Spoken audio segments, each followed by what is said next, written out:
ತಾನೊಂದು ಒಳ್ಳೆ ಉದ್ದೇಶ ಇಟ್ಕೊಂಡು ಉಪವಾಸ ಮಾಡಿದ್ದನ್ನ ಯಾಕೆ ಅಪರಾಧ ಅನ್ನೋ ರೀತಿ ಮಾತಾಡಿದ್ರು? ಅಂದ್ರೆ ಇವತ್ತು ನೀನು ಉಪವಾಸ ಇದೆಯಾ? ಮತ್ತದನ್ನ ನೀನು ಎಲ್ರ ಮುಂದೆ ಹೇಳ್ಬೋದಿತ್ತು ತಾನೇ.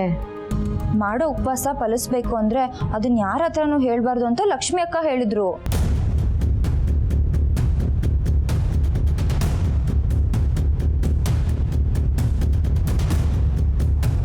ಲಕ್ಷ್ಮಿಗೆ ಈ ವಿಷಯ ಮುಂಚೆನೆ ಗೊತ್ತಿತ್ತಾ?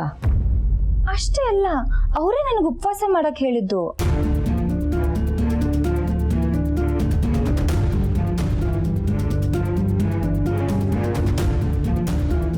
ಲಕ್ಷ್ಮಿ,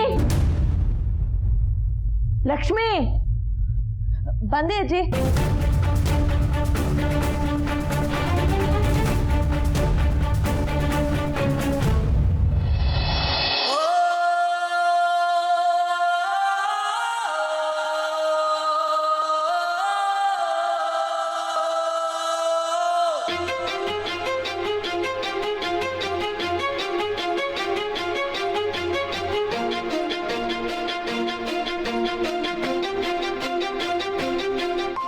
ಜೀವನ ಅನ್ನೋದು ಎಷ್ಟು ವಿಚಿತ್ರ ಅಲ್ವಾ ಅಂತ. ಪ್ರತಿಯೊಂದು ಕ್ಷಣಕ್ಕೂ ಪ್ರತಿಯೊಂದು ನಿಮಿಷಕ್ಕೂ ಅವನು ಬೇಕು ಅಂದಾಗೆಲ್ಲ ತಿರುವುಗಳನ್ನ ಕೊಡ್ತಾ ಇರ್ತಾನೆ. ಮಳೆಗಾಲದ ಮಧ್ಯಾಹ್ನ ನಾನು ಮರೆಯೋಕ್ಕೆ ಸಾಧ್ಯನೇ ಇಲ್ಲ. ಕೆಲಸದ ಮೇಲೆ ಅಂತ ಹೋದಾಗ ಆ ಮಳೆಯಲ್ಲಿ ನನ್ನ ಕಾರ್ ಯಾಕೆ ಕೆಡ್ತು? ಅಷ್ಟು ಮಳೆ ಬರ್ತಾ ಇದ್ರು ನಾನು ಯಾಕೆ ಕಾರಿಂದ ಇಳಿತೀನಿ? ನಾನು ಇಳಿದಾಗ ಒಂದು ಛತ್ರಿ ಯಾಕೆ ಬಂತು? ಈ ಎಲ್ಲ ಪ್ರಶ್ನೆಗೆ ಉತ್ತರ ಏನು ಗೊತ್ತಾ? ಅವತ್ತು ನಾನು ನಿನ್ನನ್ನು ಭೇಟಿ ಆಗ್ಬೇಕಾಗಿತ್ತು. ಛತ್ರಿ ಹಿಡಿದು ಒಳಗೆ ಬನ್ನಿ ಅಂತ ನೀನು ನನ್ನ ಕೈ ಹಿಡಿದು ಎಳೆದಾಗ ನನಗೆ ಯಾರೋ ಒಂದು ಹೆಣ್ಣು ಮುಟ್ತಾ ಇದೆ ಅಂತ ಅನ್ನಿಸ್ಲಿಲ್ಲ.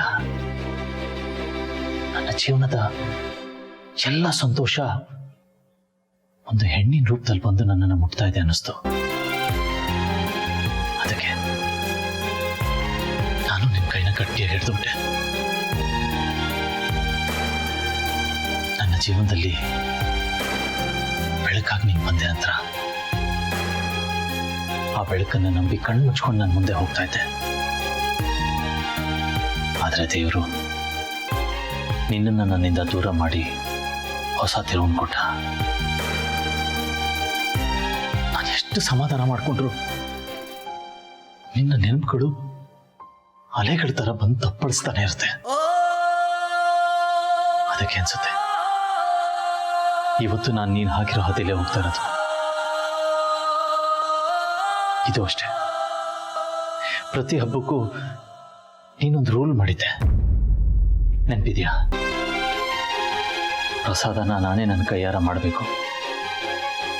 ನೈವೇದ್ಯ ಆದ್ಮೇಲೆ ನಾನು ನಿನ್ನಗೆ ತಿನ್ನಿಸ್ತೀನಿ, ನೀನು ನನಗೆ ತಿನ್ನಿಸ್ಬೇಕು ಅಂತ. ಇವತ್ತು ನೀನು ನನ್ನಿಂದ ದೂರ ಇದ್ರು ಆ ರೂಢಿನ ನಾನು ತಪ್ಪಿಸಿಲ್ಲ.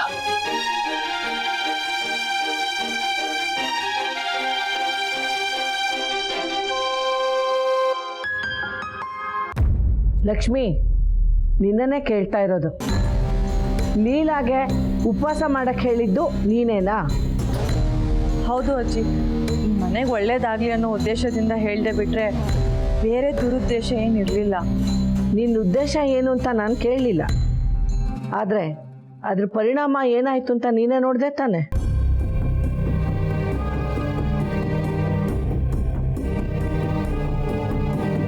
ನೀನು ಮಾಡಿದ್ದು ತಪ್ಪಲ್ವಾ?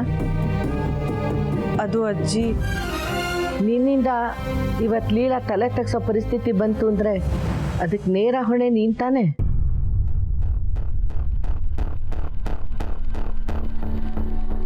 ಹೌದು ಅಜ್ಜಿ. ಈ ವಿಷಯ ರಾಮಗೆ ಗೊತ್ತಾದ್ರೆ ಅದ್ರ ಪರಿಣಾಮ ಏನಿರಬಹುದು ಅಂತ ಗೊತ್ತಿದೆ ತಾನೆ.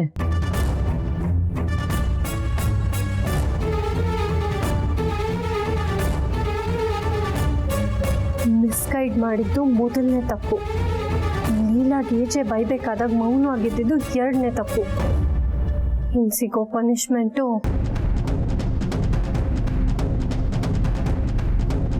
ಮಾಡಿರೋ ತಪ್ಪಿಗೆ ಶಿಕ್ಷೆ ಆಗ್ಲೇಬೇಕಲ್ವಾ?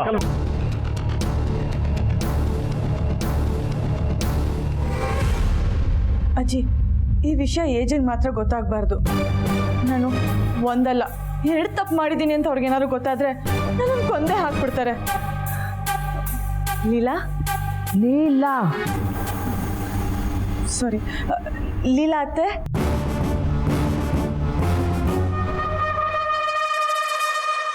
ನಾನು ಸುಮ್ಮನೆ ತಮಾಷೆಗೆ ಹಾಗೆ ಮಾಡಿದೆ, ಆದರೆ ಅದು ಇಷ್ಟು ದೊಡ್ಡ ಪ್ರಾಬ್ಲಮ್ ಆಗುತ್ತೆ ಅಂತ ನನಗೆ ಗೊತ್ತಿರಲಿಲ್ಲ. ಇದು ತಮಾಷೆ ಮಾಡೋ ವಿಷಯನ ಲಕ್ಷ್ಮಿ? ಇಲ್ಲ ಅಜ್ಜಿ, ಅದಕ್ಕೆ ನೀವೇನು ಬೇಕಾದರೂ ಶಿಕ್ಷೆ ಕೊಡಿ ಪ್ಲೀಸ್ ಅಜ್ಜಿ. ಸರಿ, ರಾಮಗೆ ಹೇಳಲ್ಲ, ಆದರೆ ನಿನ್ನ ತಪ್ಪಿಗೆ ನಾನು ಶಿಕ್ಷೆ ಕೊಡೋದಿಲ್ಲ.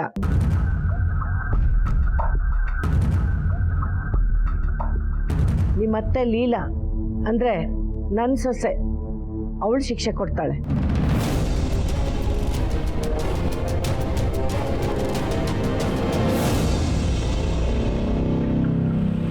ಅಜ್ಜಿ, ನಾನಾ? ಹೌದು, ಇನ್ಮೇಲೆ ಇವರೇನೇ ತಪ್ಪು ಮಾಡಿದ್ರು ಅದನ್ನು ತಿದ್ದಬೇಕಾಗಿರೋ ಜವಾಬ್ದಾರಿ ನಿಂದು. ಜೊತೆಗೆ ಆ ತಪ್ಪಿಗೆ ಶಿಕ್ಷೆ ಕೊಡೋ ಅಧಿಕಾರನೂ ನಿನಗಿದೆ. ಈಗ ಲಕ್ಷ್ಮಿ ಮಾಡಿದ ತಪ್ಪಿಗೆ ನೀನೇ ಶಿಕ್ಷೆ ಕೊಡು. ಅಜ್ಜಿ, ಈಗೇನು ರಾಮಗೆ ಹೇಳ? ಅಯ್ಯೋ ಬೇಡ ಅಜ್ಜಿ. ಸರಿ, ಹಾಗಾದ್ರೆ ನೀನು ಸೊಸೆ ಮಾಡಿದ ತಪ್ಪಿಗೆ ಏನು ಶಿಕ್ಷೆ ಅಂತ ನೀನೇ ಹೇಳು. ಅಜ್ಜಿ, ಇವ್ರು ಒಂದಿನ ಈ ಒಡವೆ ಹಾಕೊಳ್ದೆ ಮೇಕಪ್ ಮಾಡ್ಕೊಳ್ದೆ ನಾರ್ಮಲ್ ಆಗಿರ್ಬೇಕು.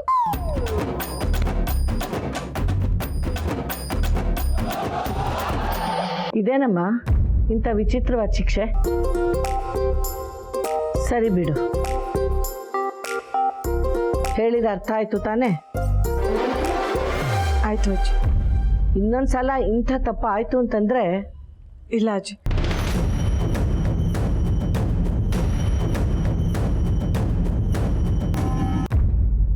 ಅಲ್ಲಲಿಲ್ಲ, ಏನೋ ದೊಡ್ಡ ಶಿಕ್ಷೆ ಕೊಡ್ತೀಯ ಅಂತ ಅಂದ್ಕೊಂಡಿದ್ರೆ ಬರೀ ಮೇಕಪ್ಪು ಒಡವೆ ಬೇಡ ಅಂತ ಹೇಳ್ಬಿಟ್ಟಿಯಲ್ಲ, ಯಾಕೆ? ನಿಂಗೆ ಅವಳ ಬಗ್ಗೆ ಕೋಪನೇ ಇಲ್ವಾ? ಅಜ್ಜಿ, ನಮ್ಮದು ಮಿಡಲ್ ಕ್ಲಾಸ್ ಫ್ಯಾಮಿಲಿನೇ ಇರ್ಬೋದು, ಆದರೆ ಅಲ್ಲಿ ಪ್ರೀತಿ ತ್ಯಾಗಕ್ಕೆ ಯಾವ ಕೊರತೆನೂ ಇರಲಿಲ್ಲ. ಜೊತೆಗೆ ದ್ವೇಷ ಮಾಡದೆ ಎಲ್ಲರ ಜೊತೆ ಪ್ರೀತಿಯಿಂದ ಇರಬೇಕು ಅಂತ ಹೇಳ್ಕೊಟ್ಟಿದ್ದಾರೆ. ಅಂಥದ್ರಲ್ಲಿ ಇದನ್ನೆಲ್ಲ ಮನಸ್ಸಲ್ಲಿ ಇಟ್ಕೊಂಡು ನಾನ್ಯಾರಜ್ಜಿ ಶಿಕ್ಷೆ ಕೊಡೋಕ್ಕೆ? ಏನೋ ಒಬ್ರ ಬಗ್ಗೆ ಕೋಪ ಬಂದಾಗ 1-2 ಮಾತು ಜಾಸ್ತಿ ಆಡ್ತೀನಿ ಅಷ್ಟೆ, ಬಿಟ್ರೆ ದ್ವೇಷ ಎಲ್ಲ ಮಾಡಲ್ಲ ಅಜ್ಜಿ. ಹಾಗಾದ್ರೆ ನನ್ನ ಮಗ ನಿನ್ನ ಬೈದ ಅನ್ನೋ ಕಾರಣಕ್ಕೆ ನಿನಗೆ ಕೋಪ ಇಲ್ವಾ? ಖಂಡಿತ ಇಲ್ಲ.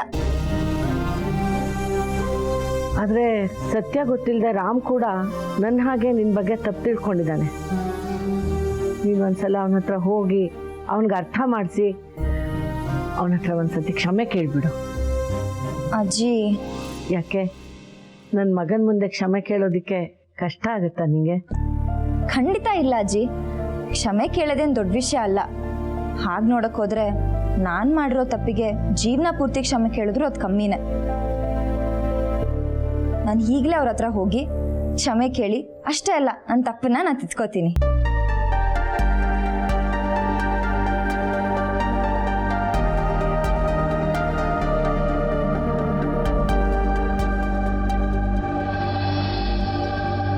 ದೀಪಾವಳಿ ಹಬ್ಬದ ಆರ್ಥಿಕ ಶುಭಾಶಯಗಳು.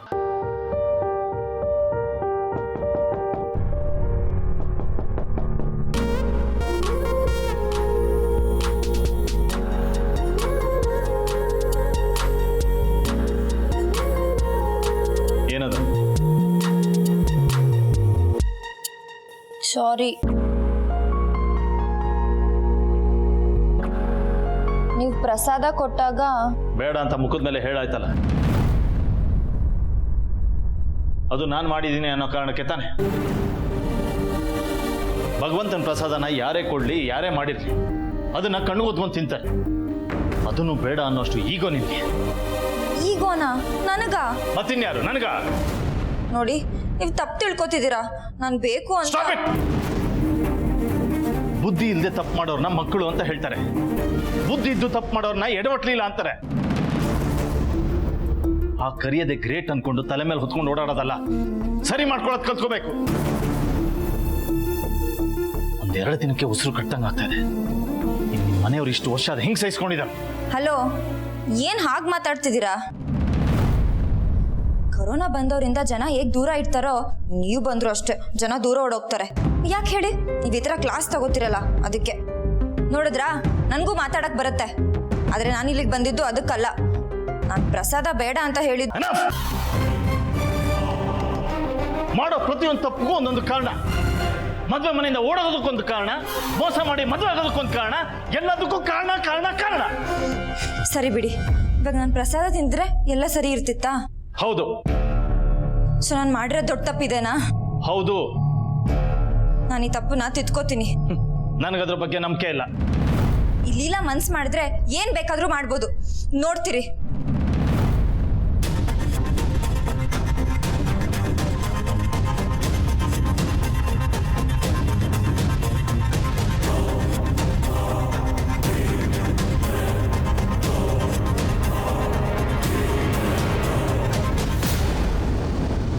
ಏನ್ ಮಾಡ್ತಾ ಇದೀಯಾ?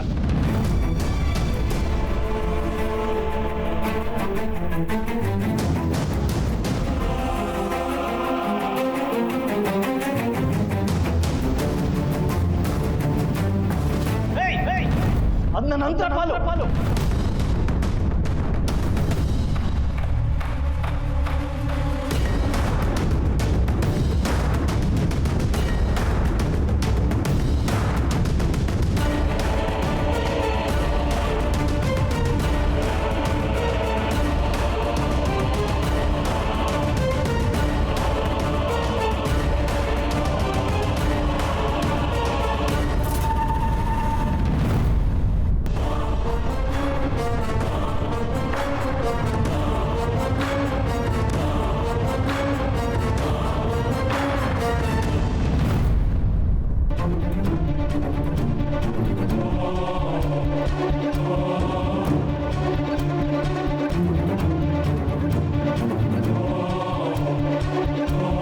ಇನ್ನೊಬ್ರು ಫೀಲಿಂಗ್ಸ್ ಜೊತೆ ಆಟ ಆಡದೆ ನಿನ್ ಕೆಲಸ ಅಲ್ಲ.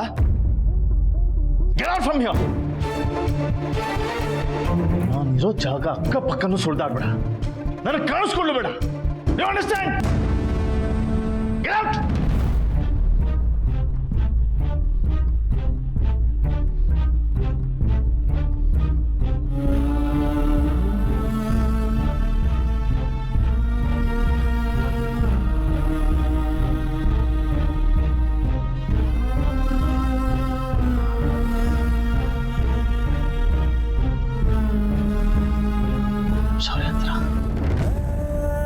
ಹುಡುಗಿ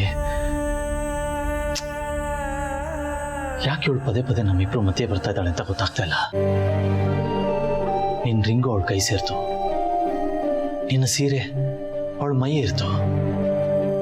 ಈಗ ನೋಡಿದ್ರೆ ನಿನ್ ಪಾಲಿನ ಪ್ರಸಾದ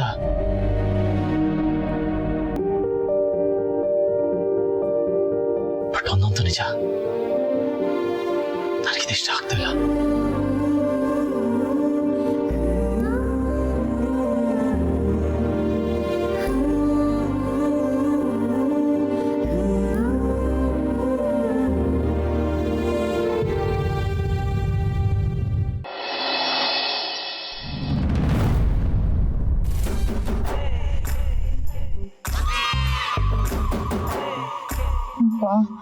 ಹೊಟ್ಟೆ ಬೇರೆ ಹಸಿತಿದೆ, ತಟ್ಟೆ ಬೇರೆ ಕರಿತಿದೆ. ಹಿಟ್ಲರು ನಾವು ಮುಖ ತೋರಿಸ್ಬೇಡ ಅಂತ ಬೇರೆ ಹೇಳಿದ್ದಾರೆ. ಏನಪ್ಪ ಮಾಡ್ಲಿ? ಹೇಗಿದ್ರು ಮುಖ ಮುಚ್ಕೊಂಡಿದ್ದೀನಿ. ಟಿಫಿನ್ನ ರೂಮಿಗೆ ತಂದ್ಬಿಡ್ಲಾ? ಹಾ, ಕರೆಕ್ಟ್.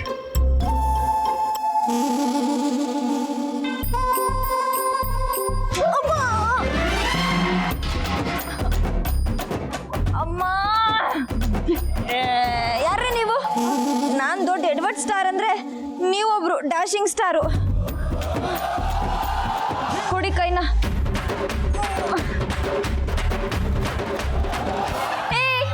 ಯಾರ್ರೀ ನೀವು? ಒಳಗೆ ಗೂಡಿ ನುಗ್ದಂಗ್ ಮನೆ ಒಳಗೆ ನುಗ್ತಾ ಇದ್ದೀರಾ? ಹೌದು, ಮುಖ ಯಾಕೆ ಮುಚ್ಕೊಂಡಿದ್ದೀರಾ? ಸರಕ್ ತೆಗೀರಿ, ತೆಗೀರಿ.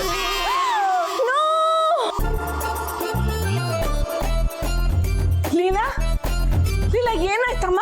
ಯಾಕೆ ಕಿರ್ಚ್ಕೊಂಡೆ? ಏನಾಯ್ತು ನಿಮ್ಗೆ? ಗೊಗ್ಗಯ್ಯ ಗೊಗ್ಗಯ್ಯ ಅಲ್ಲ ಗೊಗ್ಗಮ್ಮ. ಗೊಗ್ಗಮ್ಮನ ಎಲ್ಲಿ ಎಲ್ಲಿ ಎಲ್ಲಿ?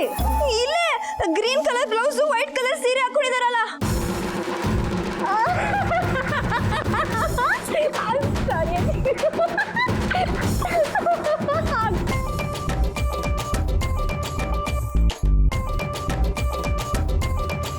ಇವನ್ನೆಲ್ಲೋ ನೋಡ್ದಂಗಿದೆಯಲ್ಲ.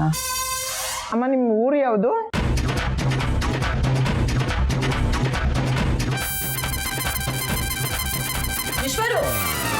ವಾಯ್ಸು ಇಲ್ಲೋ ಕೇಳ್ದಂಗಿದೆಯಲ್ಲ. ಲಕ್ಷ್ಮಿ ಮೇಡಮ್,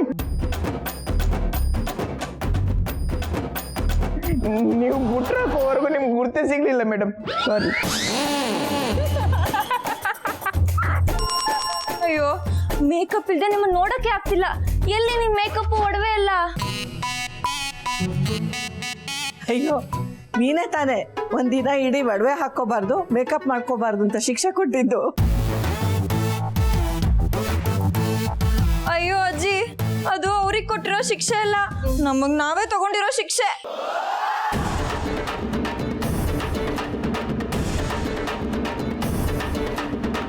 ಪ್ಲೀಸ್ ಮೊದಲು ಹೋಗಿ ನೀವು ಮೇಕಪ್ ಮಾಡ್ಕೊಳ್ಳಿ. ಅಜ್ಜಿ ಹೇಳಿ, ನಂಗೆ ನೋಡಕ್ ಆಗ್ತಿಲ್ಲ.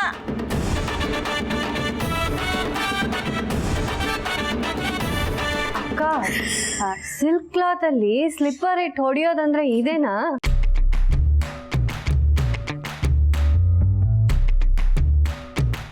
ಅಜ್ಜಿ ನೀವಾದ್ರೂ ಹೇಳಿ ಮೇಕಪ್ ಮಾಡ್ಕೊಳ್ಳೋಕೆ. ಲಕ್ಷ್ಮಿ ಹೋಗಮ್ಮ, ಸ್ವಲ್ಪ ಅಲಂಕಾರ ಮಾಡಿಕೊಂಡು ಒಡವೆ ಗಿಡವೆ ಎಲ್ಲ ಹಾಕೊಂಡು ಬಾ, ಹೋಗು.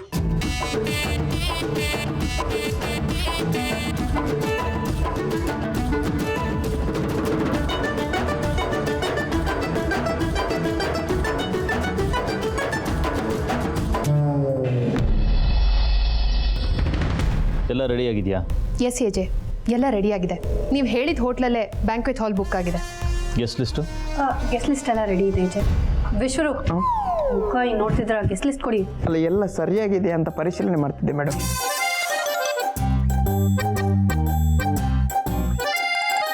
ನೀವು ಒಂದ್ಸರ್ತಿ ಕ್ರಾಸ್ ಚೆಕ್ ಮಾಡಿ ಓಕೆ ಮಾಡಿದ್ರೆ ನಾವೆಲ್ರಿಗೂ ಇನ್ವಿಟೇಷನ್ ಇವಾಗಲೇ ಕಳಿಸ್ಬಿಡ್ತೀವಿ.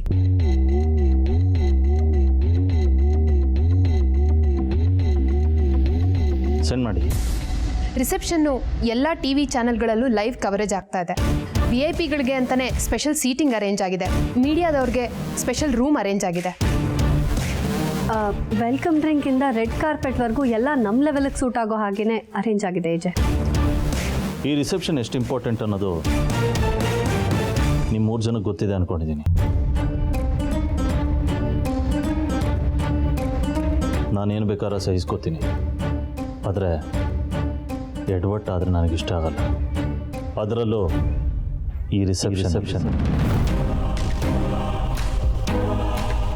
ಅಕಸ್ಮಾತ್ ಏನಾರ ಎಡವಟ್ಟಾದರೆ ಪಬ್ಲಿಕ್ ಫಂಕ್ಷನ್ ಆಗಿರೋದ್ರಿಂದ ಪನಿಷ್ಮೆಂಟ್ ಅಷ್ಟು ಟಫ್ ಆಗಿರುತ್ತೆ. ಎಡ್ವರ್ಟ್ನೇ ಮದುವೆ ಆಗಿದ್ದೀರಾ, ಎಡ್ವರ್ಟ್ ಆಗಬಾರ್ದು ಅಂದರೆ ಹೇಗೆ ಏಜೆ? ಅದು ಹಾಗಲ್ಲ ಏಜೆ. ನಾವು ಎಷ್ಟೇ ಕಂಟ್ರೋಲಿಗೆ ತೊಗೊಳಕ್ಕೆ ಟ್ರೈ ಮಾಡಿದ್ರು ಅತ್ತೆ ನಮ್ಮ ಕಂಟ್ರೋಲ್ಗೆ ಸಿಗಲ್ಲ. ಅವ್ರು ನಾವು ಹೇಳಿದ ಮಾತೇ ಕೇಳಲ್ಲ. ಅಕಸ್ಮಾತ್ ಅವರಿಂದ ಏನಾದರೂ ಎಡವಟ್ಟು ಆಗಬಾರ್ದು ಅಂತಾನೆ ಆ ಜವಾಬ್ದಾರಿನ ನಿಮ್ಮ 3 ಜನಕ್ಕೆ ವಹಿಸಿರೋದು. ಅವಳು ಏನೇ ತಪ್ಪು ಮಾಡಿದ್ರು ಅದಕ್ಕೆ ಶಿಕ್ಷೆ ನೀವು ಅನುಭವಿಸ್ಬೇಕಾಗತ್ತೆ. ನೀವು ಶಿಕ್ಷೆ ಅನುಭವಿಸ್ಬಾರ್ದು ಅನ್ನೋದಾದರೆ ಅವಳು ಯಾವ ತಪ್ಪು ಮಾಡದೇ ಇರೋ ಥರ ನೋಡ್ಕೋಬೇಕು. ಸುಮ್ಮನೆ ನಿಂತ್ಕೊಂಡು ಯೋಚನೆ ಮಾಡೋ ಬದಲು ಹೋಗಿ ಅವಳನ್ನು ರಿಸೆಪ್ಷನ್ ಬಿಟ್ಟೆ.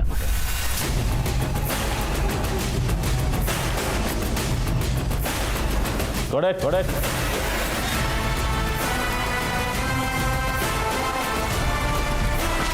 ಓಕೆ ಏಜೆ.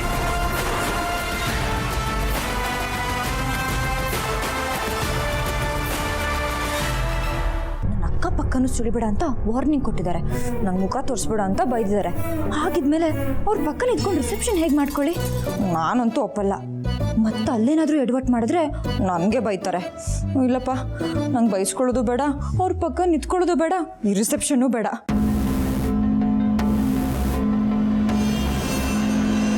ಗೊಬ್ಬರ ಹಾಕೊಂಡು ಮಲ್ಕೊಂಡ್ಬಿಡ್ತೀನಿ. ಲೀಲಾಗೆ ಜ್ವರ ಬಂದಿದೆ, ಅವಳಿಗೆ ಎದ್ದೇಳಕ್ಕಾಗಲ್ಲ.